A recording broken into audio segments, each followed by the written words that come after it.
એ રામ જેમ સીતાને કે હેરવી જવાનો તો રાવણ કોણ ના ફટ દેવાનો એને વનવાસ જવું હતું ને ના એને બંગલી બનાવી ના આણ મૂકી આણ ટેપીને જયારે વયો ગયો આણ ટેપી જાય ને કે નો ટેપી આણ ટેપી જાય ને આણ નો પાવડી એને રામને દુઃખ એને પડી જાય રાવણને પડી જાય કે નથી પડી જાય સીતા કેમ પાછી આવી છે બાપ તો સીતા બોલી હતી કે મારે 100 મહિનાનો વનવાસ મારા 100 મહિનાનો ટેક છે મારે અંગે નોટાય ચારથી એમ કરીને દિવસો કાપ્યા હતા તો રામ જેવા થાવ નકર નો થાવ સીતા રામ નો ભેગો થાય જિંદગીમાં હા એ બરોબર છે રામ તમે તો રામ એટલે હું રામ એટલે હું રામ તો ચા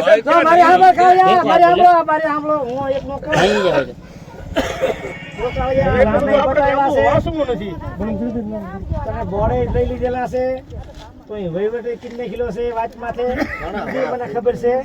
આ વાત માં એમ બોલ નથી દીધું ભાઈ બધું કે લીધું છે બધું થઈ ગયું બધું કે લીધું છે તો એ તો સાબિત કરવું પડશે સાબિત કીધું એટલે કે આવડી આ વેર છેડાની વાત અમે આ વાત હરદે તારી તલસીને પડે કે 8,000 રૂપિયાનો ખાવાનું નહીં ખાધું હોય ચાનો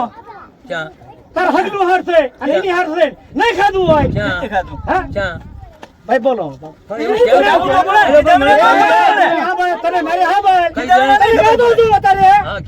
તને ગાતો છું તને તને મનની મનમાં નહીં રહે તું ભૂલી જા કેસુડો છે ને તારે આમ તને બધી ગાય દઉં આજ તમ તારે સાંભળ્યા બાવડા અને કોઈ લાકડી લઈને મારી નાખો તો મારી નાખજો તમ તારે એ કેમ મારી કઈ હિસાબ નહીં અત્યારે તું ભાઈ લાકડી લઈને શું નાચી લઈને મારી નાખ કોઈ આવ્યો છે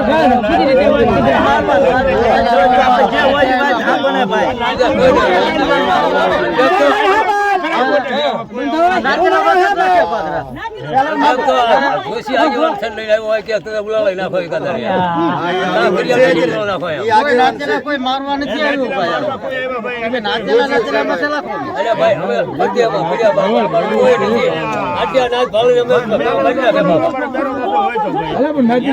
તમને કોઈ સામું બી સાટાડ્યો કોઈ બીજો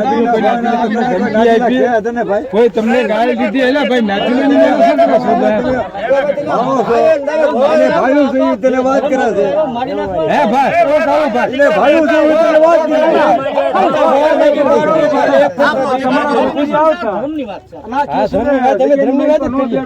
ખોટું કર્યું હું હા પાડી ના પાડી હા પાડી ના પાડી ભાઈ હા પાડી ના પાડી અરે એને વાંજો એને એ જડિયન વેલફેર કરી દીધો અમને એમને એ અહીંયા કામ કરી દીધું એવું અમને થાય